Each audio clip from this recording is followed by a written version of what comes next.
Hello বন্ধুরা, সবাই কেমন আছেন? আশা করছি সবাই ভালো আছেন, ভালো থাকবেন। তো কুকিং উইথ সুনিতার চ্যানেলে আজকে অনেক দিন পরে আবারও একটা রান্না নিয়ে চলে আসলাম। তো এই যে দেখুন, এখানে আমার উচ্ছে আছে, আর এই যে কালো সর্ষে নিয়েছি। আজকে সর্ষে সর্ষে দিয়ে উচ্ছের চচ্চড়ি করব। তো কিভাবে করছি সেটা দেখবেন আর কি।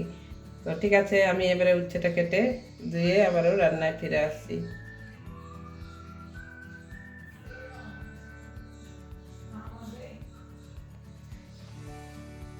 বন্ধুরা, এই যে উচ্ছেটা এইভাবে কেটে নিয়েছি, মাঝখানে দুভাগ ইয়ে চাকা চাকা কেটে মাঝখানে আবার চিরিয়ে দিয়েছি। তো এইভাবে সমস্ত উচ্ছেগুলো কেটে ধুয়ে নিয়েছি। এবারে রান্নায় চলে যাব। এবারে গ্যাসটা জ্বালিয়ে নিচ্ছি, কড়াইটা বসিয়ে দিচ্ছি। কড়াইটা একটু গরম হতে দেব।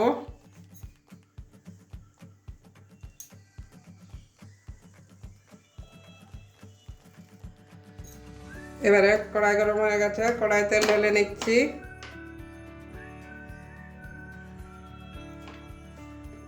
গরমকালে এই রান্নাটা এত টেস্টি হয় কি বলবো বন্ধুরা, খুবই ভালো লাগে। এদিকে মিক্সির বাটিতে সর্ষে, কাঁচা লঙ্কা পেকে গেছে কয়েকটা দিয়েছি, আর দিয়ে দেবো হচ্ছে এই যে 3-4 কোয়া রসুন। এই হচ্ছে মশলা, পেঁয়াজ লঙ্কা সব দেব। একটা শুকনো লঙ্কা ভেঙে দিয়ে দিচ্ছি, মাঝখানে একটু ফাটিয়ে দিলাম। এবারে পেঁয়াজ কুচি দিচ্ছি।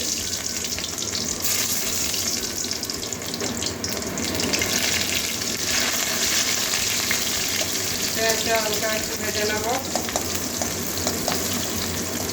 কাঁচা গন্ধ যাওয়া পর্যন্ত।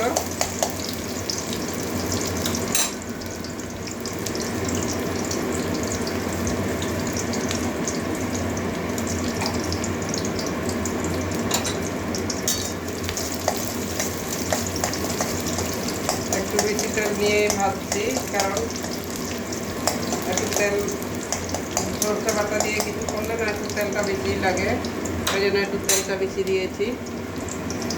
পেঁয়াজটা অনেকটাই ভাজা ভাজা হয়ে আসছে, কাঁচা গন্ধ চলে গেছে। এখানে কালো জিরে দিয়ে দিচ্ছি।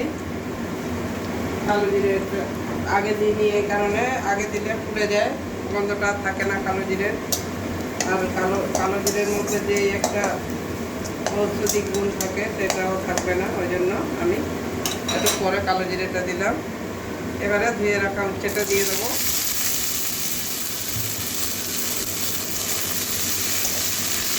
ভালো করে মিশিয়ে নেব।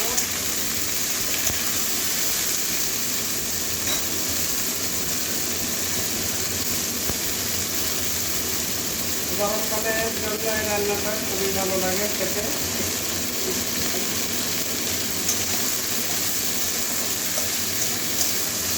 শীতকালেও ভালোই লাগে, ভালো লাগে না তা না। যেসব বন্ধুরা একটু উঠছে পিঠা পিঠা খেতে চান এইভাবে বানাবেন।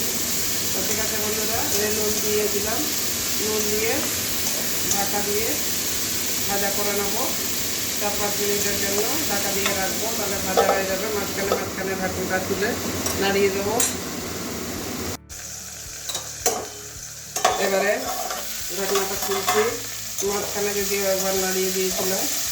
দেখুন অনেকটাই ভাজা হয়ে গেছে। হলুদ দেওয়া হয়নি, নুনটা দিয়েছি।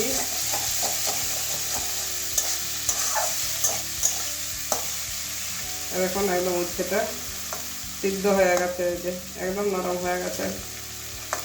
এই যে এবারে হলুদ দিয়ে দেবো।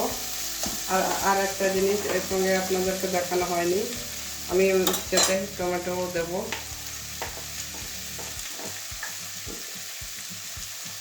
হলুদটা দিয়ে দিচ্ছি পরিমাণ মতো।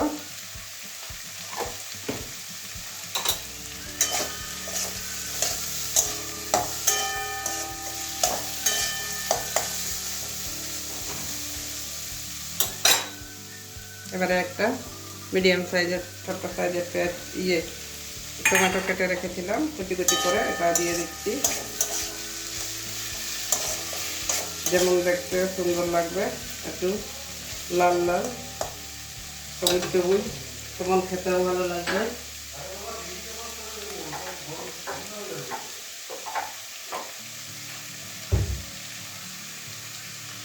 কালারের জন্য আমি একটু কাশ্মীরি লাল লঙ্কার গুঁড়ো ব্যবহার করছি, কালারটা একটু ভালো হবে।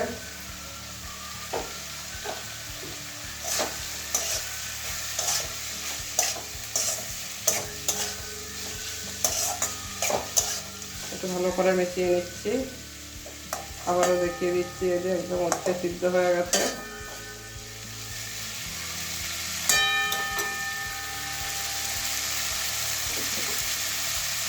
সর্ষে আমার পেস্ট করা হয়ে গেছে, একটু ঘন করেই পেস্ট করেছি।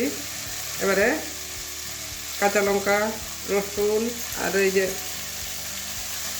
সর্ষেটা একসঙ্গে পেস্ট করে নিয়েছি।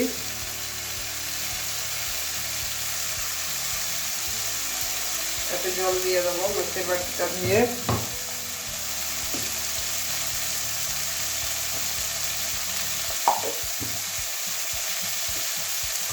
এবারে একটু জল দিয়ে দিচ্ছি।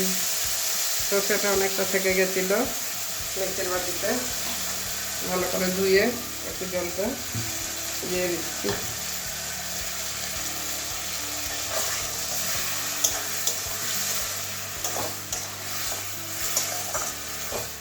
সর্ষেটা একটু বেশি হয়ে গেছে আমার, একটুখানি সর্ষে আবার পিষে দেবো, তার জন্য সবগুলো ঢেলে দিয়েছি।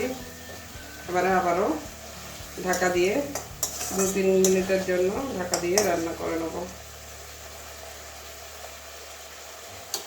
নুন একদম ঠিকঠাক আছে, নুন আর লাগবে না। এবারে ঢাকা দিয়ে আবারও 2-3 মিনিট রান্না করে নেব। 2-3 মিনিট পরে আবারও চলে আসলাম বন্ধুরা। এবারে ঢাকনাটা খুলছি।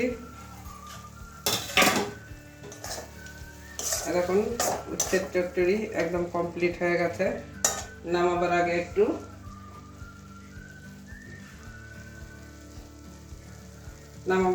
কাঁচা তেল দিয়ে দেবো। এবারে কাঁচা তেল একটু ঢেলে দিচ্ছি। কাঁচা তেল দিলে সরষের ঝাঁজটা একটু বেড়ে যায়। ভালো করে মিশিয়ে দিলাম। এবারে একটা প্লেটের মধ্যে ঢেলে দেখাচ্ছি। এবারে নামিয়ে নেব।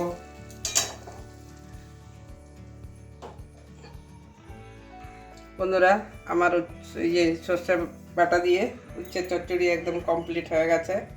গরম গরম ভাতের সঙ্গে খাবেন, দেখবেন একদিন বানিয়ে খেয়ে দেখুন।